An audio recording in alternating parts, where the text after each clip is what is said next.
Бауырдақ танылу үшін бар ғой Бағлан аға ше, бізге үлкен пиар керек екен. Пиар үшін сіздер ұрысып қалуларыңыз керек екен. Өзі елдер жаны ашып келеді екен адамдар. Танылады екен, қатты танылады екен. Кеше интернеттен оқыдым.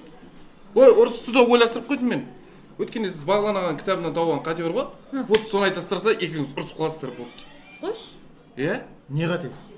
Өткенде сен кітабың қате жазғансың ба? Қай жерінде қате? Қай жерінде қате дейсің? Оқылып кетті қой ішіне. Ол не үшін оқылды ол кітап? Саған не қатысы бар?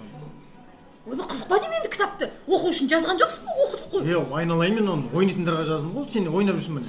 Ойнадым, ештеңе ойнамаймын. Қарағатынан басқа ештеңе ойнаған емеспін мен. Міне. Бәлем бер осы қарағатынан бастап. Қойшы қағадан. Мен бар енді оқып оны. Мен ойнап жүрмін. осы ғой бізге керек, осы. Не керек? Осындай ұрыс керек қой бізге тура.